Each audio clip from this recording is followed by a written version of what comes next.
कार्यक्रम में उपस्थित chief justice of India D Y. Chandrachud ji, justice Shri Sanjiv Khanna ji, justice B R. Gavai ji, देश के कानून मंत्री Arjun Ram Meghwal ji, attorney general R. Venkat Ramani ji, supreme court bar council के अध्यक्ष श्रीमान Kapil Sibal ji, bar council of India के अध्यक्ष भाई मनन कुमार मिश्रा जी, सुप्रीम कोर्ट के सभी जजेस, हाई कोर्ट के चीफ जस्टिस, डिस्ट्रिक्ट जजेस, अन्य महानुभाव, देवी और सज्जनों,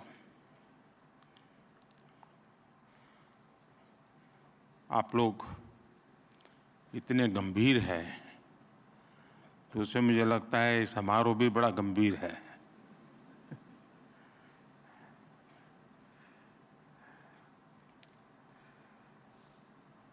कुछ ही दिन पहले मैं राजस्थान हाई कोर्ट के प्लेटिनम जुबिली सेरेमनी में गया था और आज सुप्रीम कोर्ट के 75 वर्षों की यात्रा के उपलक्ष्य में जिला न्यायपालिका का राष्ट्रीय सम्मेलन हो रहा है। सुप्रीम कोर्ट के 75 वर्ष ये केवल एक संस्था की यात्रा नहीं है, ये यात्रा है भारत के संविधान और संवैधानिक मूल्यों की। ये यात्रा है एक लोकतंत्र के रूप में भारत के और परिपक्व होने की, और इस यात्रा में हमारे संविधान निर्माताओं का, न्यायपालिका के अनेकों मनीषियों तक का योगदान बहुत महत्वपूर्ण रहा है।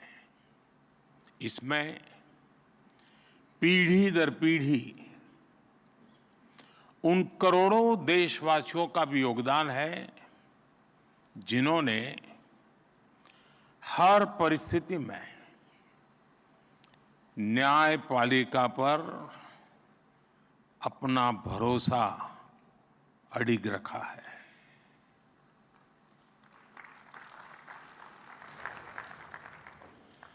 भारत के लोगों ने कभी सुप्रीम कोर्ट पर, हमारी न्यायपालिका पर अविश्वास नहीं किया। इसलिए सुप्रीम कोर्ट के ये 75 वर्ष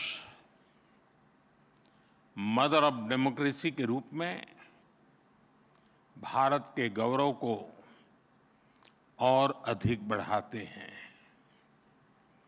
ये हमारे उस सांस्कृतिक उद्घोष को बल देते हैं जो कहता है सत्यमेव जयते नानृतम्। इस समय देश अपनी के आजादी के 75 वर्ष पूरे करके संविधान की 75वीं वर्षगांठ मनाने जा रहा है। इसलिए इस अवसर में भी गर्व भी है, गौरव भी है और प्रेरणा भी है। मैं आप सभी न्यायविदों को और सभी देशवासियों को इस अवसर पर बहुत बहुत बधाई देता हूं। इस अवसर पर राष्ट्रीय जिला न्यायपालिका सम्मेलन का जो महत्वपूर्ण आयोजन हो रहा है, मैं इसके लिए भी आप सबको शुभकामनाएं देता हूं। साथियों, हमारे लोकतंत्र में न्यायपालिका संविधान की संरक्षक मानी गई है। ये अपने आप में एक बहुत बड़ी जिम्मेदारी है। हम संतोष के साथ कह सकते हैं कि सुप्रीम कोर्ट ने, हमारी न्यायपालिका ने इस जिम्मेदारी का बखूबी निर्वहन करने का प्रयास किया है। आजादी के बाद न्यायपालिका ने न्याय की भावना की रक्षा की। आपातकाल जैसा काला दौर भी आया, तब न्यायपालिका ने संविधान की रक्षा में अहम भूमिका निभाई। मौलिक अधिकारों पर हुए प्रहार तो सुप्रीम कोर्ट ने उनकी रक्षा भी की। और यही नहीं, जब जब देश की सुरक्षा का प्रश्न आया, तब न्यायपालिका ने राष्ट्रहित सर्वोपरि रखकर भारत की एकता की भी रक्षा की है। इन सब उपलब्धियों के बीच मैं इन यादगार 75 वर्षों के लिए आप सभी विद्वज्जनों को बहुत बधाई देता हूं। साथियों, बीते 10 वर्षों में न्याय को सुगम बनाने के लिए देश ने कई प्रयास किए हैं। कोर्ट्स के मॉडर्नाइजेशन के लिए मिशन लेवल पर काम हो रहा है। इसमें सुप्रीम कोर्ट और जुडिशरी के सहयोग की बड़ी भूमिका रही है। आज जिला न्यायपालिका का ये कार्यक्रम भी इसी का एक और उदाहरण है। इसके पहले यहां कई लोगों ने उल्लेख भी किया, सुप्रीम कोर्ट और गुजरात हाई कोर्ट ने मिलकर ऑल इंडिया डिस्ट्रिक्ट कोर्ट जजेस कॉन्फ्रेंस का आयोजन भी किया था। इस तरह के आयोजन ईज ऑफ जस्टिस के लिए बहुत ही जरूरी है। मुझे बताया गया है यहां भी अगले 2 दिनों में कई महत्वपूर्ण मुद्दों पर चर्चा होगी। पेंडिंग केसेस का मैनेजमेंट, ह्यूमन रिसोर्स और लीगल फैटर्निटी की बेहतरी। आपने चर्चा के लिए सभी जरूरी विषय तय किए हैं। मुझे खुशी है कि सबके साथ अगले 2 दिनों में एक सेशन जुडिशियल वेलनेस पर भी रखा गया है। पर्सनल वेलनेस, सोशल वेलबीइंग की सबसे पहली जरूरत है। इससे हमें हमारे वर्क कल्चर में हेल्थ को प्रायोरिटी देने में मदद मिलेगी। साथियों, हम सब जानते हैं आज आजादी के अमृतकाल में 140 करोड़ देशवासियों का एक ही सपना है, विकसित भारत, नया भारत। नया भारत यानी सोच और संकल्प से एक आधुनिक भारत। हमारी न्यायपालिका इस विजन का एक मजबूत स्तंभ है। खास तौर पर हमारी डिस्ट्रिक्ट जुडिशरी भारतीय न्यायपालिका की व्यवस्था का एक आधार है। देश का सामान्य नागरिक न्याय के लिए सबसे पहले आप ही का दरवाजा खटखटाता है। इसलिए ये न्याय का प्रथम केंद्र है, ये पहली सीढ़ी है। हर तरह से सक्षम और आधुनिक हो, ये देश की प्राथमिकता है। मुझे विश्वास है ये राष्ट्रीय सम्मेलन, इसमें हुए विमर्श देश की अपेक्षाओं को पूरा करने में मदद करेंगे। साथियों, किसी भी देश में विकास का अगर कोई सबसे सार्थक पैरामीटर है तो वो है सामान्य मानवीय का जीवन स्तर। सामान्य मानवीय का जीवन स्तर उसकी ईज ऑफ लिविंग से तय होता है। और सरल सुगम न्याय ये ईज ऑफ लिविंग की अनिवार्य शर्त है। ये तभी संभव होगा जब हमारी डिस्ट्रिक्ट कोर्ट्स आधुनिक इंफ्रास्ट्रक्चर और टेक्नोलॉजी से लैस होगी। हम सब जानते हैं कि आज डिस्ट्रिक्ट कोर्ट्स में करीब 4.5 करोड़ केसेस पेंडिंग है।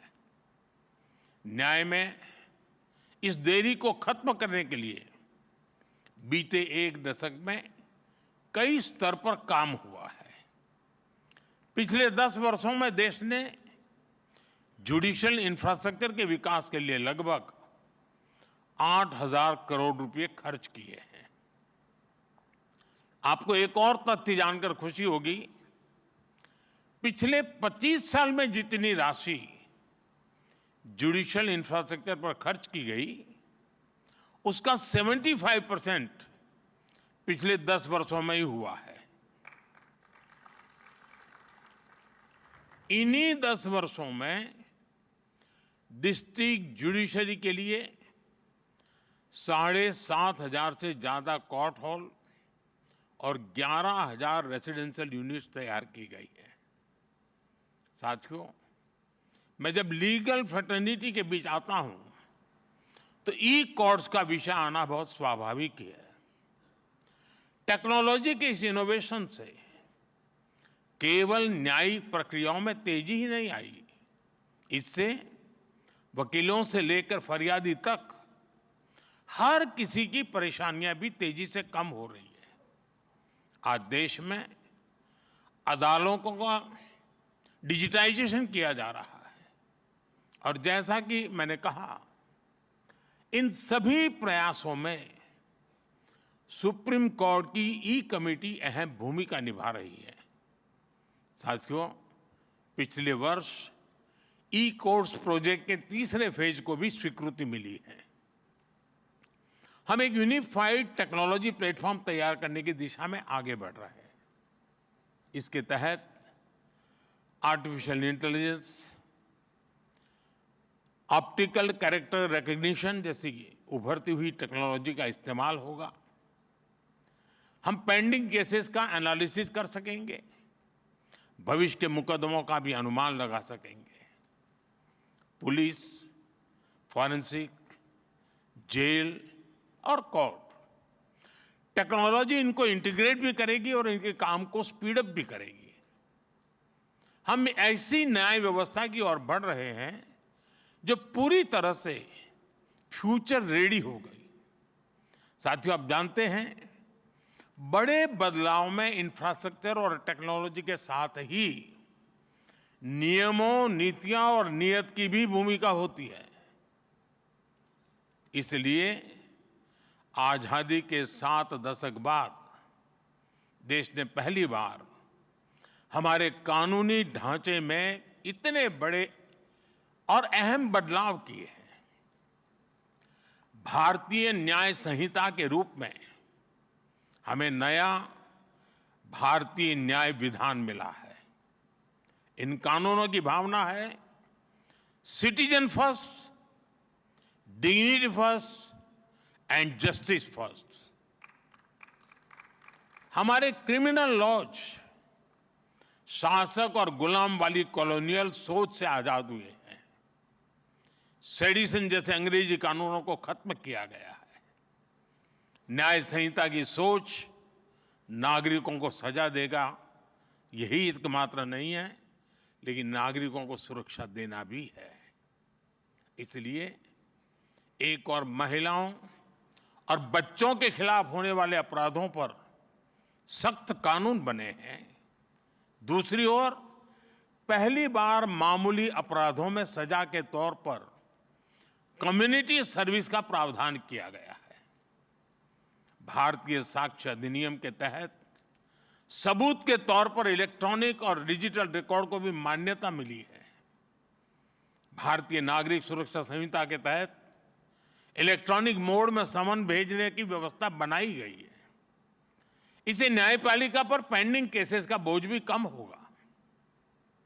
मेरा आग्रह होगा सुप्रीम कोर्ट के मार्गदर्शन में डिस्ट्रिक्ट जुडिशरी को इस नई व्यवस्था में ट्रेन करने के लिए नए इनिशिएटिव्स भी जरूरी है। हमारे जजेस और वकील साथी भी इस अभियान का हिस्सा बन सकते हैं। जनता भी इस नई व्यवस्था से परिचित हो, इसमें भी हमारे वकील और बार एसोसिएशन का अहम रोल है। साथियों, मैं देश और समाज के एक और ज्वलंत विषय को आपके समक्ष उठाना चाहता हूं। आज महिलाओं के खिलाफ अत्याचार, बच्चों की सुरक्षा समाज की एक गंभीर चिंता है। देश में महिलाओं की सुरक्षा के लिए कई कठोर कानून बने हैं। 2019 में सरकार ने फास्ट ट्रैक स्पेशल कोर्ट की स्थापना की योजना बनाई थी। इसके तहत अहम गवाहों के लिए डिपोजिशन सेंटर्स का प्रावधान है। इसमें भी डिस्ट्रिक्ट मॉनिटरिंग कमेटीज की भूमिका महत्वपूर्ण हो सकती है। इस कमेटी में डिस्ट्रिक्ट जज, डीएम और एसपी भी शामिल होते हैं।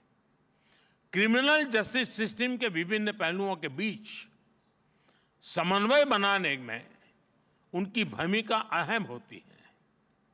हमें इन कमेटियों को और अधिक सक्रिय करने की जरूरत है।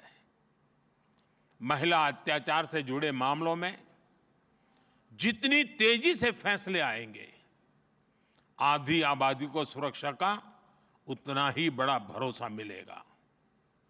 साथियों, मुझे विश्वास है कि यहाँ जो विमर्श होगा उससे देश के लिए बहुमूल्य समाधान निकलेंगे। जस्टिस टू ऑल का रास्ता मजबूत होगा। मैं एक बार फिर आप सबको इस पवित्र समारोह और समागम और चिंतन मनन में जरूर अमृत निकलेगा, इस आशा के साथ अनेक अनेक शुभकामनाएं देता हूं। बहुत बहुत धन्यवाद।